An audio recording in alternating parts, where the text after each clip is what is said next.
Hello student of class 9। आज हम लोग जो है कुछ जिसमें जूम क्लास सैटरडे हुई तो उसमें कुछ बच्चों का डाउट क्लास था, तो वो जूम से तो एक्सप्लेन मैंने किया, मगर मैथमेटिक्स का जूम से क्लियर नहीं होता, इसलिए मैंने आपसे कहा था कि वीडियो बना के आपको फिर से रिवाइज करेंगे जबकि क्वेश्चन बताया जा चुका है। तो पहला क्वेश्चन है आपका डाउट वाला 6.1 का, जो क्वेश्चन नंबर 9 है, वह यह है कि दे रहा है क्या चीज कि पी क्यू और आर एस दो पैरेलल मिरर प्लेन है और यहाँ पर ये ए बी है और ये सी डी जो बी पॉइंट और सी पर स्ट्राइक हो रही है। तो आपको बताना है कि A B parallel to C D है।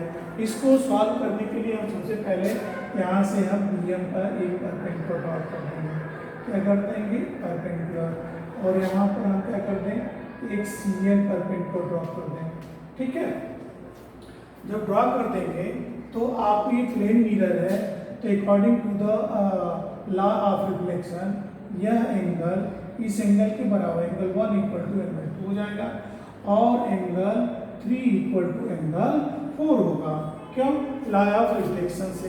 अब आपने बता दिया कि जब एंगल 1 इक्वल टू एंगल 2 हो जाएंगे, 3 इक्वल टू 4 हो जाएंगे, आप दे रहे P Q parallel to R S. तो जब ये दोनों पैरेलल हैं और B M perpendicular to P Q and C M perpendicular to R S, this implies that B M parallel to C N हो जाएंगे। B M parallel to C N होगा तो ये क्या होगा? 2 इक्वल टू 3 हो जाएगा। क्या होगा? 2 इक्वल टू 3 क्या होंगे? अल्टरनेट इंटीरियर एंगल्स हो जाएंगे।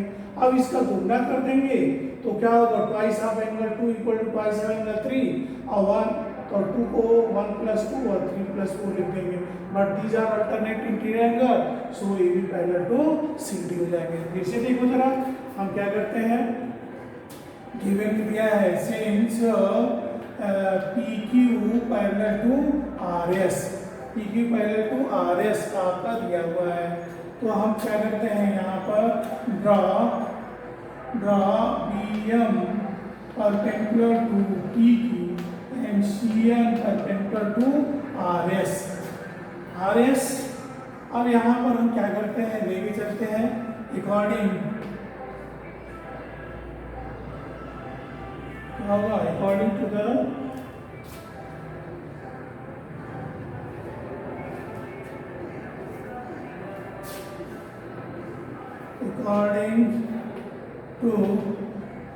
Law of reflection. क्या होगा भाई? Angle 1 equal to angle 2 and angle 3 equal to angle 4 हो जाएंगे। ठीक है, as P Q parallel to R S, this implies that B M parallel to C N हो जाएगा। B M parallel to C N होंगे तो इससे क्या होगा? एंगल कंसीडर, ऐसे कर लें, consider B C as a transversal, तो क्या मिलेगा? एंगल 2 इक्वल टू एंगल 3 क्या होंगे? अल्टरनेट इंटीरियर एंगल्स हो जाएंगे। अल्टरनेट इंटीरियर एंगल क्या हो जाएगा? अब इसका multiply both side by 2 equal to twice angle 2 equal to twice angle 3। अब इसको angle 1 plus angle 2 equal to 3 plus angle 4 हम लिख सकते हैं, क्योंकि अभी आपने बताया एंगल 1 इक्वल टू 2, तो ये, तो अब एंगल 1 प्लस 2 आपको क्या मिलेगा? Angle A B C equal to angle B C D. But these are alternate interior angles, so क्या मिलेगा? A B parallel to C D, hence proved। ये आपका क्वेश्चन होगा। अब तो क्लियर हो गया होगा। अब देखो 8.1 का क्वेश्चन नंबर 9 है। इसमें आपको दिया है कि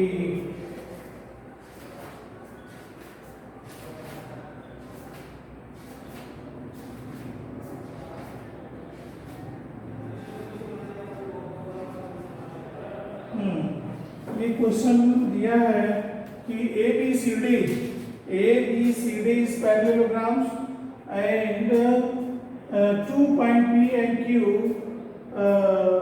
are taken on the diagonal BD। P and Q पर ये P और Q दो पॉइंट दिए जाते हैं। कैसे? DP इक्वल टू BQ दिया गया है। तो आपको प्रूफ करके बताना है कि ट्रायंगल APD, यानी आपको ये क्वेश्चन नंबर देखो जरा,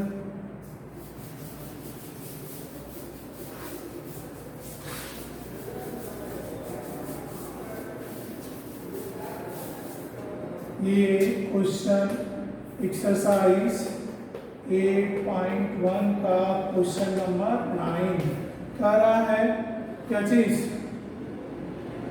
ABCD is a parallelogram and P and Q are 2 points on BD such that BP equal to BQ दिया है। तो प्रूफ करके बताना है। ये थोड़ा बड़ा क्वेश्चन है, इसमें 4-5 पॉइंट है, मतलब बहुत इजी है, केवल पॉइंट पे भर रहे हैं। क्या दिया है? पहला दिया है कि triangle APD congruent to triangle CQB। Second आपको बताना है AP इक्वल टू CQ बताना है। थर्ड आपको बताना है triangle AQB congruent to triangle CPD बताना है। और चौथा नंबर का बताना है AQ इक्वल टू CB बताना है। और पांचवा बताना है APCQ इज ए पैरेललोग्राम। इतने क्वेश्चन इसमें से पूछा गया है। क्वेश्चन कोई दम नहीं है, बस थोड़ा क्वेश्चन समझना है। क्या कह रहा है कि ABCD is a parallelogram, P and Q are 2 points on diagonal BD such that DP equal to PQ। तो पहले ABCD पैरेललोग्राम है, तो पैरेललोग्राम की opposite sides equal and parallel होंगी। तो आपको प्रूव करना है APD and CQB, APD और CQB। तो आप देखिए ये साइड इसके बराबर हो जाएगी, यह साइड इसके बराबर है, ठीक है, यह साइड इसके बराबर है। और यह एंगल इस एंगल के इक्वल होगा, एंगल 1 इक्वल टू एंगल 2। ये और ये पैरेलल ट्रांसवर्सल होता है, angle 1 equal to angle 2, but these are alternate interior angle. So by side angle side side से दोनों क्या होंगे? कॉन्ग्रुएंट प्रूफ होंगे। तो आपका AP इक्वल टू CQ हो जाएगा, AP इक्वल टू CQ। ये दो रिजल्ट आपके प्रूफ हो गए। अब हम बात करते हैं AQB में। AQB और CPD में यह साइड इसके इक्वल हो जाएगी क्योंकि दिया है, और यह जो है यह एंगल इसके बराबर होगा, ये इसके बराबर होगा। क्यों? अल्टरनेट इंटीरियर एंगल पे यह साइड इसके बराबर, यह इसके क्या है, ये भी साइड एंगल साइड से दोनों क्या होंगे? कॉन्ग्रुएंट प्रूफ हो जाएंगे। तो आपको क्या होगा? AQ इक्वल टू आपका CQ हो जाएगा। तो आप देखेंगे ये इसके बराबर, ये इसके बराबर है, तो ये क्या हो जाएंगे? ABC is a parallelogram. इस तरीके से आपका जो है यह डाउट क्लियर हो गया। आई बात समझ में? अगर आप कहोगे तो हम फिर से दोबारा रिवाइज करते हैं। आपको दिया है कि ABCD is a parallelogram and P and Q are 2 points on the diagonal BD such that DP equal to PQ। तो जब ये दिया है तो आपको प्रूव करना APD कॉन्ग्रुएंट टू CQB। जबकि क्वेश्चन मैंने सॉल्व करके वीडियो दिया है APD और CQB में, तो यह साइड इसके बराबर होगा क्योंकि अपोजिट साइड से आप पैरेललोग्राम आर इक्वल, और angle 1 equal to angle 2 alternate interior angle, D P equal to D Q दिया है। साइड एंगल साइड से दोनों कॉन्ग्रुएंट प्रूफ होंगे तब आपका मिलेगा A P equal to C Q होगा। एक रिजल्ट, दो रिजल्ट प्रूफ हो गया। अब हम ए क्यू बी और सी पी में लेंगे, ए क्यू बी और सी पी डी में लेंगे। यह साइड इसके बराबर, यह एंगल इसके बराबर हो जाएंगे क्या, 3 equal to angle 3 equal to angle 4 हो जाएंगे। और यह दिया है पी डी इक्वल टू इतना, तो साइड एंगल साइड से ये दोनों बराबर हो जाएंगे, कॉन्ग्रुएंट होंगे, तो क्या होगा A P equal to C P, यही प्रूफ। तो ये इसके बराबर, ये इसके बराबर, तो ये पैरेललोग्राम प्रूफ होगा। इस तरीके से यह डाउट क्लियर हो गया आपका। अब हम लोग अगले दिन से ट्रायंगल पढ़ेंगे।